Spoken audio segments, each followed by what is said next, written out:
नमस्कार बंधुरा इंद्राणी कुकिंग शोते सबाइके स्वागत। आज के शेयर करब झटपट तैरी हो जाबे एमन एक जलखाबारेर रेसिपि जेटा बानाते नाममात्र तेल लागे और भरपुर सब्जी दिए तैरी करेछि। जेमन हेल्दी तेमन टेस्टी, खूब कम समय झटपट तैरिও हो जाए, खेतेও किन्तु दुर्दान्त स्वादेर हय। बाच्चादेर स्कूल टिफिने अफिसे एछाड़ा बाड़िर जन्यও किन्तु बानिये निते पारेन। ताहले चलुन आजकेर रेसिपि शुरू करा जाक।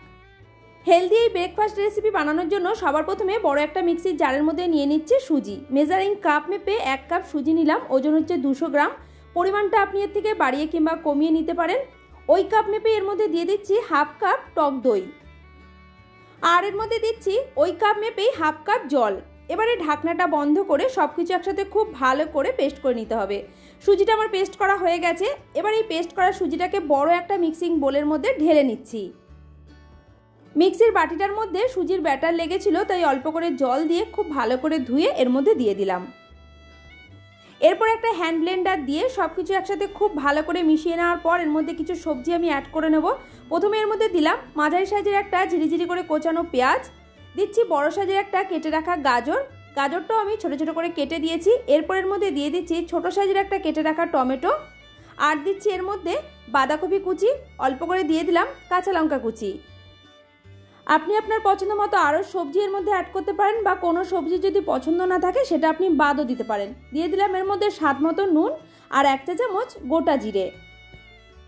এবার এই ব্যাটারের মধ্যে সমস্ত সবজি একসাথে খুব ভালো করে মিশিয়ে নিয়ে এটা আমি ঢেকে রেখে দেবো 10 মিনিটের জন্য, যাতে সুজিটা ফুলে ঠিকঠাকভাবে সেট হয়ে যায়।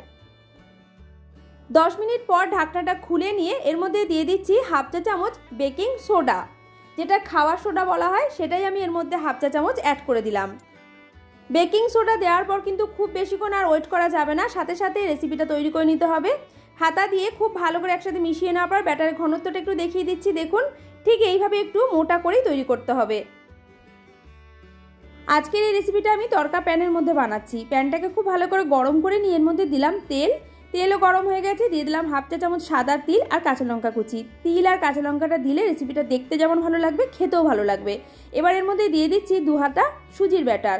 হাতা দিয়ে একটু সমান করে নেওয়ার পর গ্যাসের ফ্লেমটা একদম লোতে করে দিয়ে এটা আমি ঢেকে দেবো 2 থেকে 3 মিনিটের জন্য। 3 মিনিট হয়ে যাওয়ার পর ঢাকনাটা খুলে নিয়ে একটা চামচের সাহায্যে এটাকে উল্টে দিয়ে আবারও ঢেকে দেবো 2 মিনিটের জন্য, যাতে আরও একটা সাইড খুব ভালো করে ভাজা হয়ে যায়। রেসিপিটা আমাদের তৈরি হয়ে গেছে। ঢাকনাটা খুলে নিয়ে এবার এটাকে নামিয়ে রেখে দেবো। আর এটা দেখতে দেখুন কতটা সুন্দর লাগছে, খেতে কিন্তু বন্ধুরা তার থেকেও ভালো হয়েছিল। এত কম সময়ে যে এত সুন্দর একটা হেলদি রেসিপি তৈরি করা যায়, বাড়িতে না বানালে বিশ্বাসই করতে পারবেন না। আর এই রেসিপিটা খাওয়ার জন্য আলাদা করে কোনো তরকারিও বানাতে হবে না, সস কিংবা যে কোনো ধরনের চাটনি দিয়েই খেয়ে নিতে পারবেন, খেতে এত টেস্টি হয়। এইভাবে আরও একটা বানিয়ে দেখিয়ে দিচ্ছি। অল্প করে সাদা তেল গরম করে সাদা তিল আর কাঁচা লঙ্কা দিয়ে দেওয়ার পর দিয়েছি 2 হাতা ব্যাটার। একদম লো আঁচে ঢেকে দিয়েছিলাম 2 থেকে 3 মিনিটের জন্য। ঢাকনা খুলে এপিট ওপিট করে যখন লাল লাল করে ভাজা হয়ে যাবে এটাকেও তুলে নিচ্ছি। এইভাবে বাদবাকিগুলোকেও আমি রেডি করে নেব। আজকের এই রেসিপিটা আমি বাদামের চাটনি দিয়ে পরিবেশন করলাম। আপনি টমেটো কেচাপ দিয়েও খেতে পারেন, সেটাও খেতে দুর্দান্ত লাগে। একটা কেটেও আপনাদের দেখিয়ে দিলাম, দেখুন ভেতরটা কতটা নরম তুলতুলে হয়েছে। আমার আজকের এই ব্রেকফাস্টের রেসিপি যদি আপনার ভালো লাগে অবশ্যই একটা কমেন্ট করে জানাবেন। লাইক শেয়ার করতে কিন্তু একদমই ভুলবেন না। আমার চ্যানেলে নতুন বন্ধু হয়ে থাকলে চ্যানেলটিকে সাবস্ক্রাইব করে আমার অনুরোধ রইল, পাশে থাকা বেল আইকনটা প্রেস করে রাখবেন। পুরো ভিডিওটা দেখার জন্য আপনাকে অসংখ্য ধন্যবাদ।